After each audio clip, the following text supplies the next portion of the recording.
Assalamualaikum warahmatullahi wabarakatuh.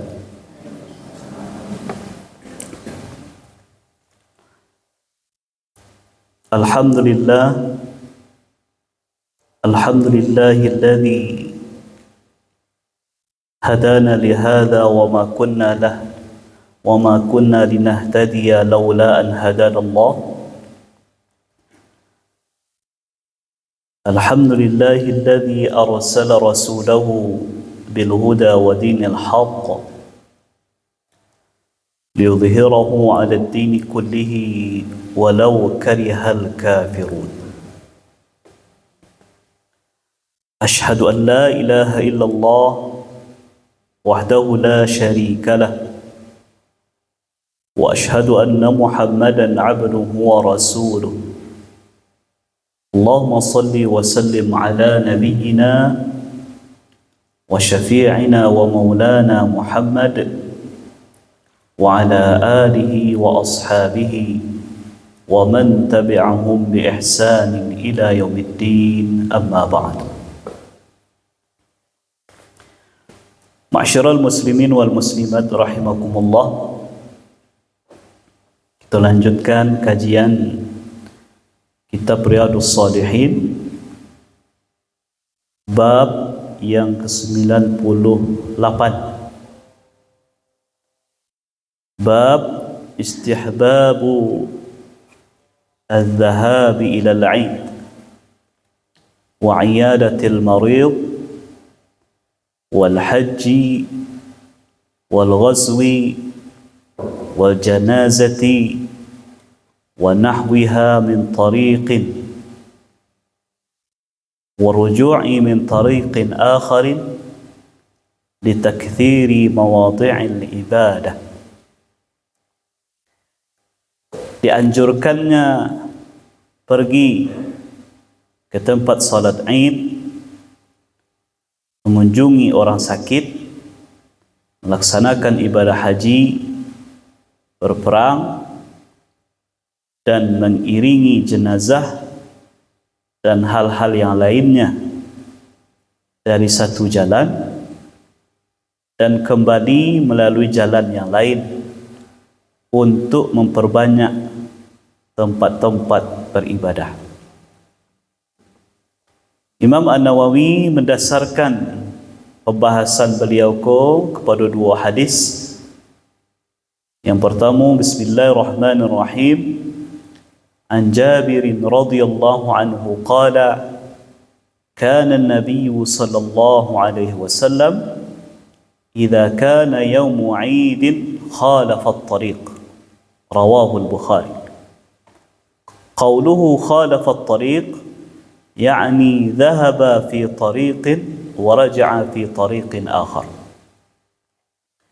Dari Jabir, semoga Allah meridainya, beliau berkata bahwasanya Nabi SAW apabila pada hari Id khalafat tariq.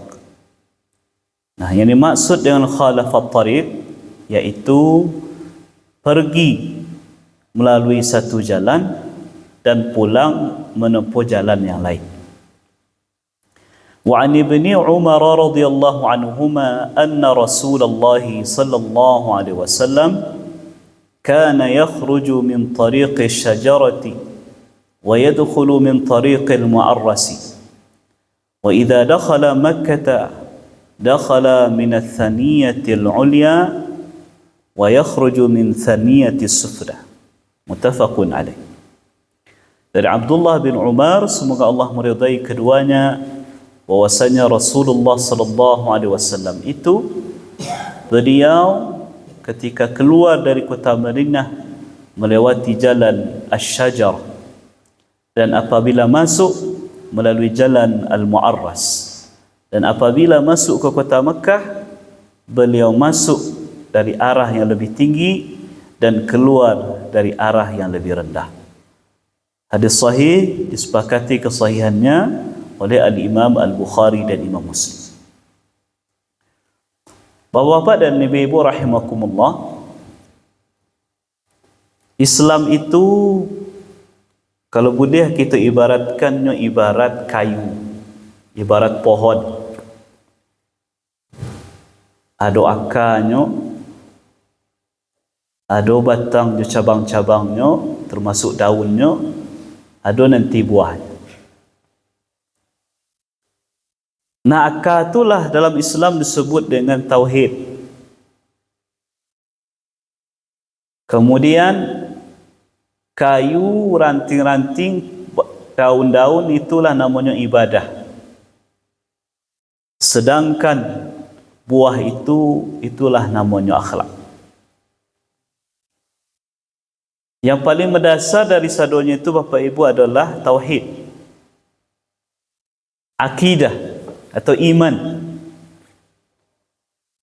Seperti yang kita ketahui, kayu itu tidak akan bisa tumbuh gadang kuat kalau seandainya akarnya bermasalah. Artinya seseorang itu tidak akan bisa melaksanakan ibadah dengan baik, dengan sungguh-sungguh, kalau tauhidnya masih bermasalah, keimanannya masih bermasalah.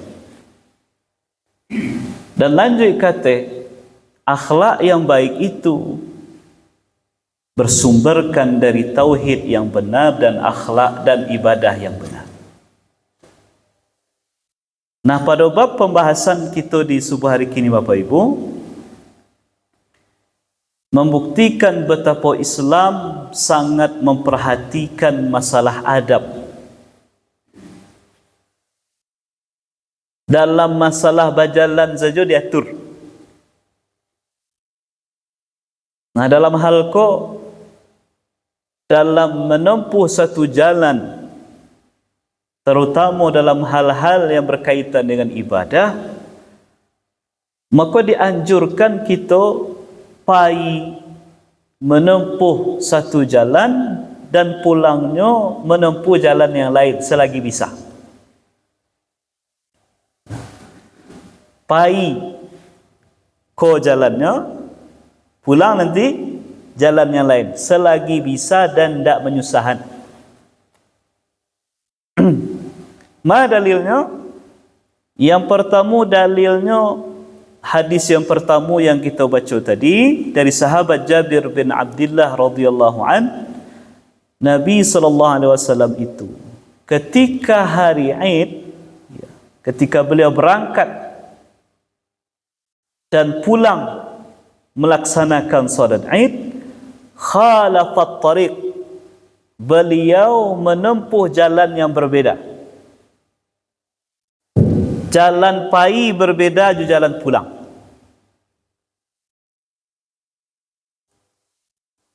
Dan juga hadis yang kedua, Nabi itu kalau keluar dari Madinah, beliau menempuh jalan namanya Tariq Asy-Syajar. Nah, sedangkan ketika beliau masuk ke Madinah, ketika pulang, beliau menempuh jalan namanya Tariq Al-Mu'arras. Masuk kota Mekah dari arah yang lebih tinggi dan keluar dari kota Mekah dari arah yang lebih rendah. Nah, Bapak Ibu, pertanyaannya, apakah hanya dalam masalah melaksanakan salat Id atau dalam pelaksanaan ibadah haji saja? Karena hadis yang kedua itu berkaitan dengan masalah Nabi melaksanakan ibadah haji. Maka Imam Nawawi membuat begitu panjang babnya, Bu. Boleh lagi contoh. Dianjurkan ketika pergi melaksanakan salat Id, mengunjungi orang sakit, melaksanakan ibadah haji, berperang, mengantarkan jenazah dan yang lain-lainnya, melalui satu jalan dan pulangnya melalui jalan yang lain. Itu menunjukkan memilih jalan yang berbeda dalam hal ibadah tidak hanya berkaitan dalam masalah salat Id atau ibadah haji saja. Tetapi segala hal yang berkaitan dengan ibadah, kebaikan, selagi masih bisa awak menempuh jalan yang berbeda, tempuhlah jalan yang berbeda. Nah, yang awak tahu selama kau Bapak Ibu kan solat Id. Bagi kita yang tinggal di Tubuh Ladang kau, kalau ingin solat ke Masjid Jami', bisa dua pilihan jalannya. Bisa ke situ, bisa kemari. Kalau sanggup awak melakukannya dan tidak menyusahkan, itu dianjurkan. Atau dalam pelaksanaan solat 5 waktu, awak ke surau ke Bapak Ibu ya, masjid, ke surau, ke musola. Ada dua jalan yang bisa kita tempuh dan itu tidak menyusahkan awak. Lebih jauh mungkin tapi tidak menyusahkan. Kita enjoy saja menjalaninya. Maka dianjurkan memilih jalan yang berbeda. Begitu juga dalam hal-hal nan elok yang lain-lainnya. Selagi bisa. Nah, kemudian kau ada yang bertanya atau timbul pertanyaan di awal, tujuan sebenarnya memilih jalan yang berbeda itu. Tujuannya Bapak. Salat Id salah. Kalau salat Id, kalau jalan berbeda itu tujuan. Nah, ibadah disyariatkan tentu ada tujuan. Tak mungkin dibuat-buat, ada hikmahnya. Nah, dianalisalah oleh ulama. Maka setidak-tidaknya ada 3 pendapat ulama yang mengatakan bahawa disunnahkannya memilih jalan yang berbeda, terutama dalam salat Id itu. Buat kaji dalam salat Id. Yang pertama adalah supaya kedua jalan itu menjadi saksi untuk kita nanti di akhirat.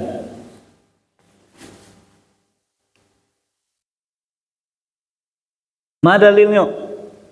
Allah Subhanahu wa taala berfirman dalam surah Az-Zalzalah, "Yauma idzin tuhadditsu akhbaraha." Pada hari itu bumi itu menceritakan tentang berita-beritanya. Nah, ditafsirkan oleh para ulama, maksudnya diantaranya adalah kelak bumi yang kita pijak atau di mana kita tinggal akan menjadi saksi yang kita lakukan di atas bumi itu. Di mana pun bumi yang pernah kita pijak, bumi itu akan jadi saksi.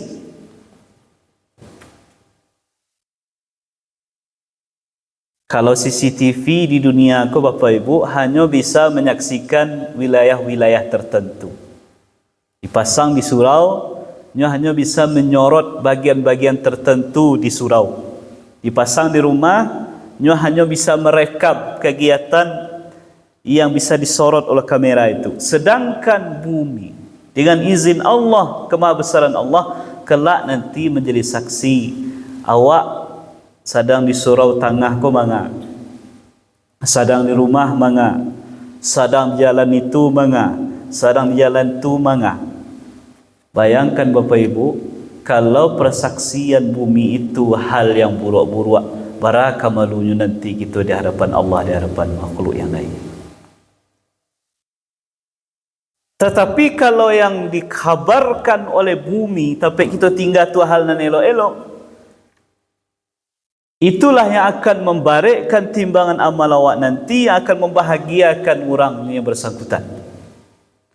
Jadi ditempuhnya jalan yang berbeda tu Bapak Ibu, supaya semakin banyak nanti tanah-tanah atau permukaan bumi yang kita tempuh bersaksi, ya Allah, si fulan nyo lewat jalan itu makanya beribadah. Lewat jalan situ makanya beribadah. Itu namanya menjadi saksi. Yang kedua, untuk menampakkan syiar, menampakkan bahwasanya kita sedang berhari raya, berbeza dengan hari-hari yang lain. Orang kampung di Sinan keluar dari arah situ, situ keluar dari arah situ, situ keluar dari arah situ, menuju ke satu tampik beramai-ramai. Makanya Bapak Ibu, pelaksanaan solat Aid itu sebenarnya tidak terlalu dianjurkan terlalu banyak pelaksanaan tampik. Ya. Kenapa? Karena kalau terlalu banyak syiarnya tidak terlalu nampak. Jangankan solat Aid Bapak Ibu, solat Jumat saja. Solat Jumat saja makruh hukumnya dibangun masjid yang baru kalau seandainya masjid yang lama masih bisa menempuh.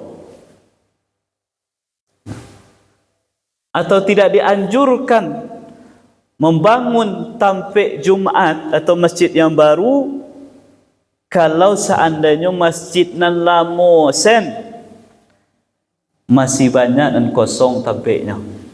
Kenapa? Karena sesuai jo nama Jumat tu. Jumat tu katanya berkumpul minimal sekali seminggu. Awak jo kawan dek sama-sama sibuk berkeraja, tak sempat bersobok tiap hari. Minimal di saat Jumat itu sobok. Saling menanyakan khabar, saling bertanya apa keadaan kini, saling menyapa, saling bagi salam. Berkahnya Jumat. Apalagi hari raya Idul Adha, Idul Fitri yang hanya momennya 2 kali setahun, tampakkan syiar kebahagiaan awak beramai-ramai pergi ke tempat solat, menempuh dari jalan yang berbeza. Nampak syiarnya Bapak Ibu. Jadi jangan dianggap ibadah di Islam ko serius-seriusan. Kaku sawak dak. Ada saat-saatnya nanti kita boleh berbahagia bersenang-senang, tentu dalam koridor yang tidak melanggar koridor syariat. Kemudian yang ketiga, tujuan ditempuhnya jalan yang berbeza dalam solat Aid itu adalah yaitu sebagai sebuah upaya mencari keadaan masyarakat sekitar. Awak pergi barayo, pergi solat Aid, baju baru, sendal baru, baru ibu. Kalau ibu-ibu tilakuang baru, pokoknya nan baru-baru. Berkecukupan alhamdulillah. Dapur tak ada masalah, bahkan buat kuih-kuih untuk menerima tamu nanti. Tetapi ada mungkin usana awak di sudut kampung, dapurnya tak berasuk. Jangankan kau beli baju baru, sendal baru, untuk makan di satu hari raya Idul Fitri itu saya tidak ada. Nah, dengan ditempuhnya jalan yang berbeza, sianu dari jalan situ, sianu dari jalan situ, pulang pun nanti berbeza, kita bisa mencari keadaan orang itu, kemudian bagi nanalun membayarkan zakat fitrah misalnya, di pagi itu sebelum pelaksanaan solat Aid, bisa nyobayarkan, nyobantu saudaranya yang berkekurangan di hari Aid itu. Itu salah satu hikmah. Nah, lalu bagaimana dengan ibadah lain? Ya. Kalau awak kaji yang 3 masalahnya dalam masalah solat Aid Bapak Ibu. Kalau ibadah lain, maka hikmahnya adalah memperbanyak saksi-saksi bumi nanti kita melakukan banyak ibadah dari jalan yang berbeza-beza. Bagi menjangwa orang sakit, kiranya ada 2 jalan yang bisa kita tempuh. Kapai jalan niko, kepulang jalan itu. Menjadi saksi bumi nanti, ya Allah, si fulana menjangwa orang sakit, ambo menjadi saksinya nempuh jalan siku di siku. Pai sembahyang 5 waktu pun mulai itu. Pai alai misalnya pai melaksanakan ibadah haji seperti itu juga dan ibadah-ibadah yang lain. Kesimpulannya Bapak Ibu, selagi masih bisa untuk menempuh jalan yang berbeza dalam melakukan satu kebaikan, tempuhlah. Tapi kalau tidak, memang itu jalan satu-satunya. Tak ada yang lain. Atau kok dia ambil jalan yang berbeza terlalu jauh berputar awak, susah awak jadi, maka indak menjadi masalah untuk menempuh satu jalan saja.